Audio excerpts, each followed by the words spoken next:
Sabe por que a gente está aqui com essa lupa? Porque tem gente que está assim, ó, para procurar o seu chamado. Tem pessoas que, embora já tenham se convertido há muito tempo, ainda não descobriram para qual propósito Deus a escolheu. E eu falo especialmente com as mulheres, especialmente com muitas meninas que nos escrevem, que estão pensando em fazer a obra de Deus no altar. No momento elas querem muito ser esposas de pastores, no outro momento elas querem seguir uma carreira, pensam qual curso podem fazer e ficam na dúvida, será que o meu chamado é para servir a Deus pregando a palavra em um país ou é para ter uma carreira de sucesso, ser uma médica, ser uma advogada? Então nós não podemos viver essa confusão. E eu estou aqui com as minhas amigas e nós tentaremos esclarecer algumas dúvidas com respeito a isso. Você não vai precisar ficar olhando com lupa para tentar descobrir o seu chamado, não, porque o Espírito Santo, ele fala conosco e a sua voz é clara, audível, muito perceptível.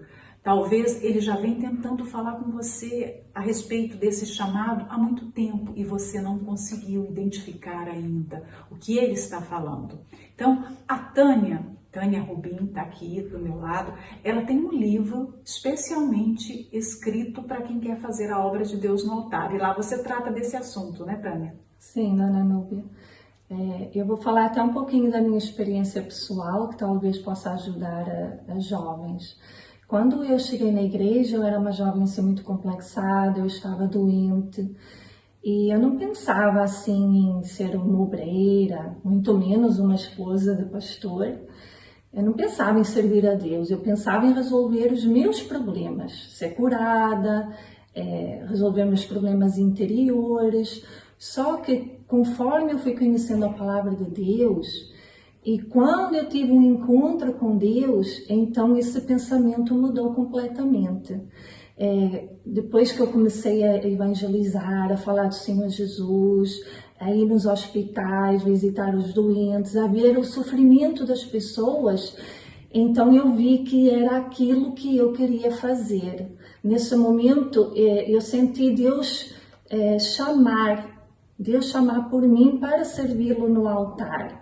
Eu lembro que eu não tinha prazer em fazer nada mais, porque aquilo que eu tinha recebido, o que Deus tinha me dado, que era o Espírito Santo, não tinha como eu conter dentro de mim. Eu tinha que espalhar aquilo, eu tinha que dar aquilo para os demais. Era grandioso demais para ficar fechado aqui dentro. Então, eu tinha muito prazer em falar do Senhor Jesus, era isso que eu queria fazer. Eu não me imaginava fazendo mais nada, porque antes disso eu também tinha meus planos, eu estudava, eu queria ter a minha carreira, os planos da maioria dos jovens, eu creio, hoje em dia. Só que quando Deus me chamou para servi-lo, eu pensei, com certeza os planos de Deus para mim são melhores do que os meus, muito melhores. Então eu vou deixar os meus planos de lado e eu vou seguir o plano de Deus. E foi assim que eu tive o meu chamado para o altar, que é uma convicção muito forte dentro de nós. Não é porque alguém chega e fala, eu vejo que você tem chamado para o altar. Não. É o próprio Deus que chama. E essa convicção, então, te leva a deixar tudo para trás, a renunciar aos seus sonhos, às suas vontades, aos seus planos, para servir a Deus. Não é um convencimento humano. É muito bom a gente ressaltar isso. Porque nós temos hoje no meio da sociedade, várias carreiras que são impulsionadas porque elas são muito expostas na televisão como algo de sucesso. Por exemplo, um jogador. Muitas crianças já começam a sonhar em ser um jogador de futebol porque veem os seus ídolos na televisão e eles são muito bem sucedidos, eles ganham dinheiro, eles têm carrões, eles têm muitas namoradas, eles estão nos programas de entrevista, eles têm muitos seguidores, muitos admiradores nas redes sociais. Então começa a nascer aquele desejo de ser de repente um jogador, mas ele se projeta sendo um jogador famoso. Mas dentre 1000 jogadores, um não é famoso. Os outros são anônimos, os outros vivem com um salário pequeno, têm uma vida modesta, mas ninguém se vê naquele que é pequeno, mas se projeta naquele que é grande. Muita gente também, como você falou do seu sonho, muita gente, quando olha o pastor, olha a esposa, começa a admirar aquele pastor, aquele bispo que está numa igreja grande, num trabalho, num programa de televisão, e elas começam a ter vontade de fazer a obra de Deus, mas idealizando um futuro como daquele homem, ou como daquela mulher que acompanha aquele pastor, aquele bispo. Essa pessoa esquece que a vida do dia a dia na obra de Deus não tem nada de beleza e de glamour, como muita gente imagina. Eu, quando penso no meu chamado, quando aconteceu, eu, com 16 anos, eu tinha muitos sonhos, como a Tânia estava falando. Eu me vi diante da realização dos meus sonhos ou de obedecer a um chamado. Então, o mundo prega hoje que você vai ser feliz se você seguir os seus sonhos. E embora eu fosse muito novinho, eu descobri que eu seria feliz se eu seguisse o meu chamado, né? O chamado de Deus é maior do que qualquer sonho. E quem vai servir a Ele, isso não é só no altar, como esposa de pastor, como pastor, vai ter que abrir mão desses sonhos, porque Deus pede isso. Eu estava lendo um versículo aqui, e vocês podem comentar a hora que vocês quiserem, que o Senhor Jesus disse assim, para aqueles que estavam ali falando que queriam segui-lo. Muitas pessoas se ofereciam para seguir o Senhor Jesus. E ele disse assim, assim pois, qualquer de vós que não renuncia a tudo quanto tem, não pode ser meu discípulo. Então, a gente entende claramente que para servir a Ele, você vai ter que abrir mão de tudo. Então, não tem como você fazer a obra de Deus cultivando um sonho pessoal. Por exemplo, eu terminei o magistério, o ensino médio, né, como é chamado hoje também, com 16 anos. Muito nova, e eu tinha o sonho de fazer faculdade, e eu estava em dúvida entre fazer administração, comércio exterior, que eu gostava muito, ou pedagogia, porque eu amava ensinar, gostava muito de estar com as pessoas dividindo aquilo que eu tinha aprendido, por isso até que eu fiz o magistério, gostava de ensinar. Só que, quando você ouve a voz de Deus, e essa voz é tão irresistível, às vezes eu encontro pessoas que duvidam, não sei se Deus está realmente me escolhendo, se Ele está falando comigo. Eu penso que não tem como você duvidar dessa voz, porque ela é diferente de todas as outras, ela é irresistível. A Tânia estava dizendo que ao visitar os hospitais, as pessoas que estavam ali com SIDA, né, os doentes terminais, começou a nascer aquele desejo de pregar a palavra de Deus o tempo todo, o tempo integral. Então, quando eu estava como obreira, eu pensava assim, não, eu trabalho durante o dia, estudo à noite, e depois, no horário de almoço, eu ia para a igreja. Nos finais de semana, eu me dedicava muito a limpar a igreja, a evangelizar, a me dedicar ao grupo jovem, né? Na época chamava Grupo Jovem, a EBI, que eu era responsável pela EBI, mas chega um momento que nasce dentro de você esse desejo de se dedicar 100%, o tempo inteiro, o tempo integral. Aí você tem que abrir mão dos seus sonhos. Aí você chega na encruzilhada. Ou eu vou ser uma profissional, ou eu vou servir a Deus o tempo todo. É irresistível e inconfundível, né? É algo que não tem como alguém dar pra gente. Muitas pessoas até perguntam, né, como eu sei? E é interessante que eu nasci na igreja e durante, né, a minha infância, minha mãe sempre falava assim, você é do altar. Um dia você vai estar no altar servindo a Deus. Mas Deus não tinha falado ainda comigo. Então eu fui fazendo a minha vida normal, eu fui levantada obreira muito novinha, com 13 anos, e eu recebi o Espírito Santo. Mas chegou um dia em que o próprio Deus falou comigo.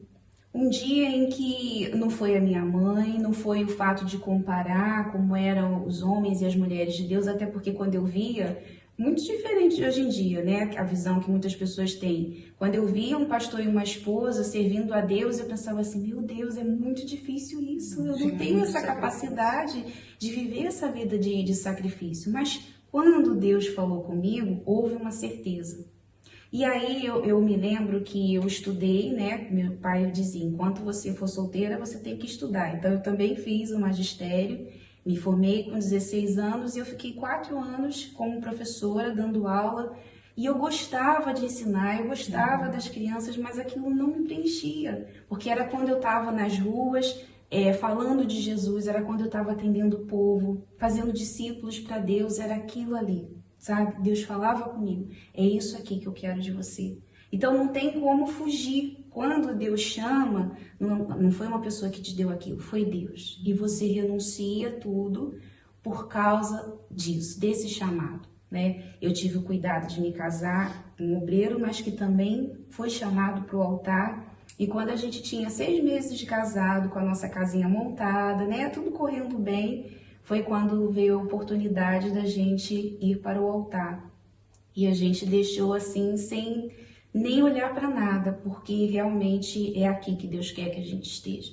E anos se passaram e essa certeza continua aqui. É uma vida difícil, de lutas, né? Mas é uma alegria tão grande servir ao nosso Deus que é incomparável. Agora, se a pessoa não tem isso, ela não vai realmente conseguir viver essa vida de sacrifício. Até o fim, né? Até porque o fim, muitos já entraram na obra de Deus e não conseguiram permanecer, porque essa renúncia que o Senhor Jesus fala, renunciar tudo quanto tem, ela é diária.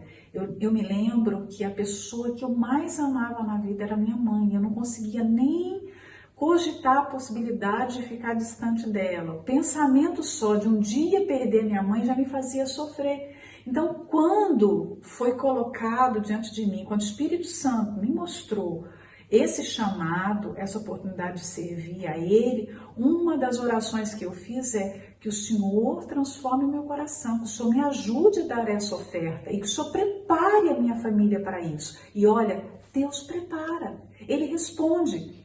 Depois que eu me casei, até no dia do casamento mesmo a gente viajou. E já são 29 anos que eu nunca mais estive perto da minha mãe. Poucas vezes eu pude visitá-la, a gente mantém um contato sempre pelo telefone, as ferramentas que a gente pode usar para se manter mais próximo. Ela hoje é uma pessoa convertida, mas na altura não era. Mas mesmo assim, houve da parte dela uma compreensão, porque eu vi o Espírito Santo trabalhando. Então, ao mesmo tempo que tem da sua parte uma renúncia muito grande, tem da parte de Deus um compromisso de cuidar de tudo para você. Ele cuida mesmo, como você falou, eu abri mão da minha casa.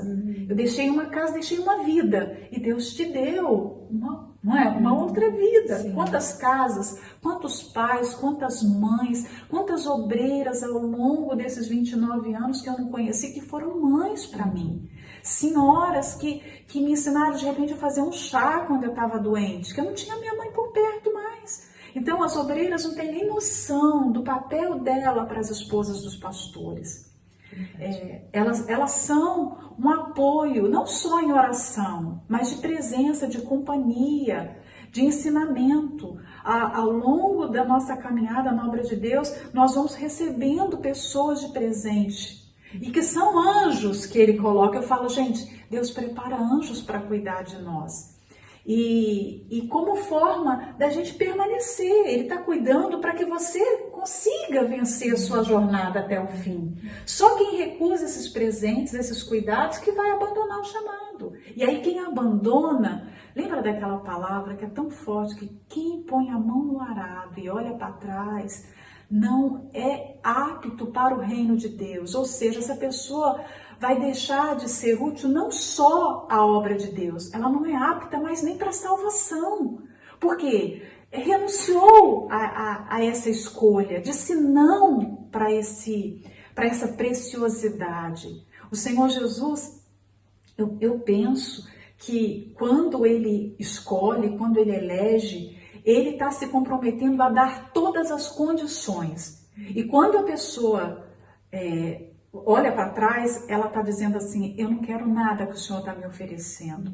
Quando alguém dá um presente para a gente não aceita, você faz pouco caso daquele presente, aquela pessoa está sendo desprezada, ela está sendo desconsiderada. Mas é isso que muita gente tem feito com esse chamado. Então, o chamado, gente, é algo muito especial. Se você teve, e talvez você está solteira agora, você é uma mulher, e você está vendo de repente até o tempo passar, né? A Elaine deve ver muitas obreiras vivendo esse dilema, porque talvez quando ela se converteu e era novinha, ela viu essa possibilidade de repente diante dela, eu vou fazer a obra de Deus no altar, eu quero muito, porque tem as duas partes. Você tem que querer, mas Deus também tem que querer. Porque não é só eu querendo fazer a obra de Deus no altar e Deus não querendo. É muito mais que um desejo, né? Porque não é uma escolha pessoal só minha, né?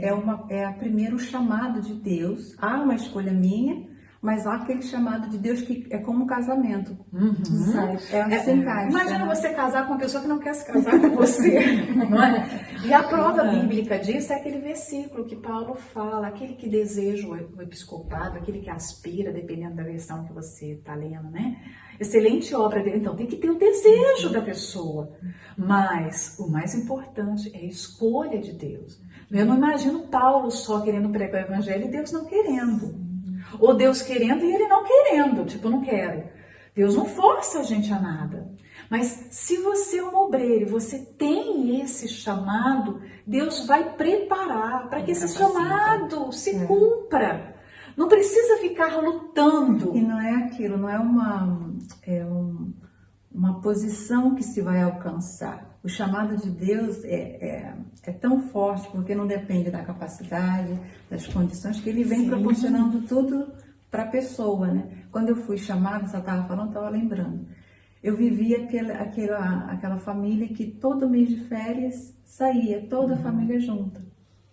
E a primeira vez que Deus falou comigo, eu tive que abrir mão desse convívio familiar, que já era costume na minha casa, abandonar, seguir com eles e viver as minhas férias para Deus, como visitando os hospitais, evangelizando, participando mais nas reuniões.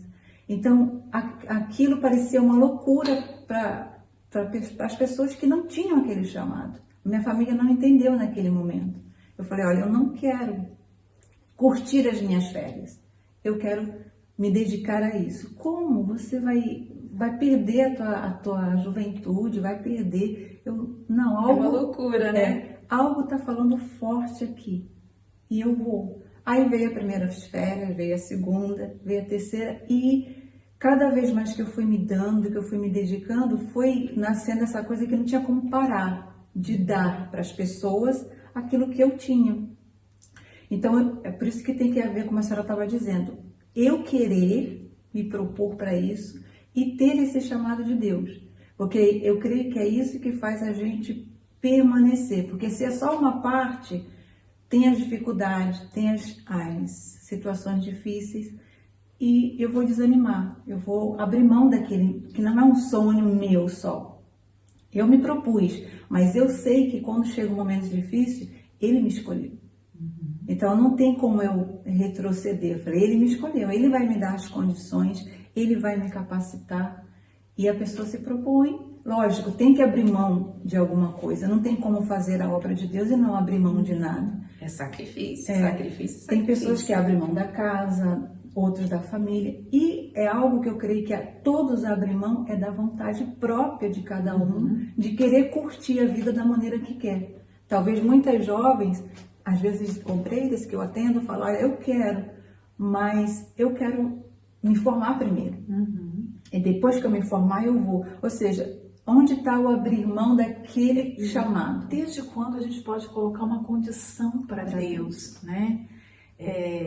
E uma outra coisa que vale a pena a gente ressaltar é que, assim, tem gente que está à espera para alguma coisa, ser chamado para alguma coisa e deixa de ser fiel no mínimo, né? Aqui mesmo em Lucas tem um versículo que fala isso, eu acho que é Lucas 16, eu só não vou saber aonde é que ele está, eu sei que é 16, Quando, deixa eu procurar, achei aqui o 10. Quem é fiel no mínimo também é fiel no muito. Quem é injusto no mínimo também é injusto no muito. Tem muita gente que está esperando ter uma posição, ser chamada para alguma coisa para servir a Deus. E nós podemos servir a Deus no lugar que nós estamos hoje. Por exemplo, se você quer fazer coisas grandes para Deus, não fica só com aquele sonho assim, não, o dia que eu for esposa de pastor, o dia que eu estiver na África, eu vou ajudar as pessoas.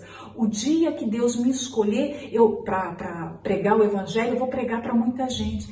Se você não prega para o seu vizinho, se você não prega no seu Facebook, nas suas redes sociais, Para a família. se você não prega para sua família, como que você vai pregar na África?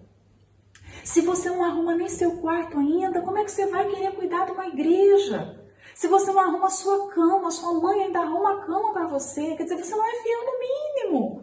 Então, a escolha, de certa forma, já dá sinais quando a gente consegue servir com amor, com fidelidade, com disposição nas menores coisas, nas menores tarefas. Porque assim, tem uma moça aqui que quer aparecer no nosso vídeo. Ela não foi chamada, mas ela tá aqui. A gente mudou de lugar e ela veio. E aí dá um medo dela entrar na boca da gente que ela falando. Mas muita gente fica assim, não, eu quero fazer coisas grandes para Deus. Deus não tem coisas grandes e nem pequenas, gente. Você simplesmente serve a Ele, grande e pequeno, é só classificação humana. Deus simplesmente tem servos que o servem, que obedecem. E se aquela tarefa, humanamente falando, é pequena, de repente falar para um vizinho, pregar para um vizinho pode ser uma coisa pequena, enquanto aquele outro está pregando para uma multidão, mas se você obedeceu, aquela tarefa é grande aos olhos de Deus. O Senhor Jesus chega a falar que nós teremos recompensas na eternidade por um copo de água fria que a gente servir. Ou seja, Deus não vai deixar esquecido a menor das obras. Por quê? Porque para Deus não existe grande e pequeno. Você está sendo, hoje, você está tendo a oportunidade de trabalhar como obreira em 2 reuniões apenas. Dê o seu tudo nessas 2 reuniões. Seja intensa, seja profunda na oportunidade que você tem hoje. E às vezes o mais fácil, o mais comum, o normal de hoje em dia tem sido tipo, eu não estou tendo tempo, eu vou abrir mão de ser obreiro. Eu não vou mais servir a Deus como obreiro. Só que aquelas 2 horas, se você entregar realmente para Deus, você está servindo com tudo que você está tendo para servir. Agora, se você abrir mão das 2 horas para se servir, então eu vejo dessa maneira, colocar a mão no arado e olhar para trás, porque eu não quero mais servir a Deus naquelas 2 horas, eu quero me servir. E isso daí, para mim, é muito forte, é como escolher para botar essa condição para Deus. Olha, Deus, eu não quero mais o teu presente, obrigado, e eu vou embora. Então, isso é muito forte, porque a pessoa tem um chamado de Deus. Muitas obreiras têm um chamado de Deus, só que elas decidem olhar para trás. E é isso que não pode acontecer, né? E eu vi muitas obreiras, na época que a gente estava cuidando dos obreiros, é um dos casos que eu mais atendia, isso era muito frequente. Pessoas que estavam enfrentando um problema e falavam assim, não, agora por causa desse problema eu não posso servir a Deus mais, eu vou abrir mão. E eu pensava, gente, se todas as pessoas que passam por um problema desistem de servir a Deus, a obra de Deus não vai ter servo nenhum, porque todos nós enfrentamos lutas e problemas. Como você pode abrir mão de servir a Ele por causa de uma luta pessoal? As maiores ofertas que eu dei na minha vida foram em momentos de dor. Quantas vezes eu tive que pregar para uma pessoa vivendo talvez a mesma dor que ela estava passando. E o Espírito Santo me levou para pregar para ela e ao mesmo tempo eu estava pregando para mim mesma. Deus tem honra essa oferta, né? Tem muitos que dizem assim, mas isso é hipocrisia. Não é hipocrisia, por quê? Porque eu estou manifestando a minha fé. Se eu não estivesse manifestando a minha fé e pregando para alguém, seria diferente.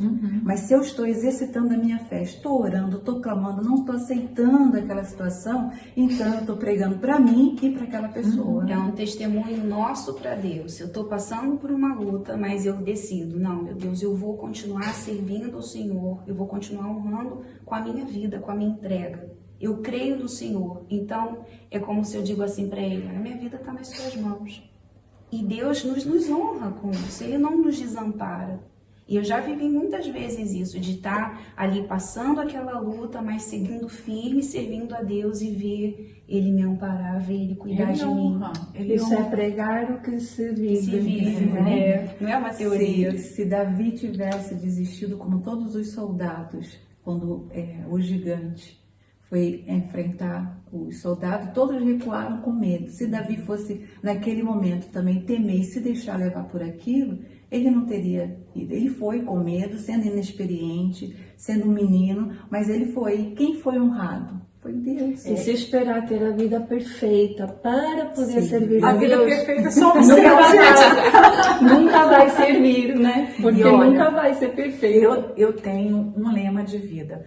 Nós temos nesse mundo apenas uma oportunidade de viver. Então, para servir é aqui e agora. Se você desperdiçar essa vida, você perdeu a oportunidade de servir a Deus. Então, hoje nós estamos vivendo um momento único no mundo por causa da pandemia. As pessoas estão depressivas, com medo, enfrentando problemas tão graves. E Deus tem buscado pessoas. Ele tem procurado por gente que tem esse amor, essa disposição e que abra mão dos seus sonhos para sonhar os sonhos de Deus. Nós estamos aqui hoje porque a gente teve coragem de abrir mão. Todas tinham sonhos, mas é abrir mão dos sonhos por um chamado. Aí sim Deus honra. E ser fiel a esse chamado. O apóstolo Paulo, já perto do fim da vida dele, ele fala, eu obedeci à visão.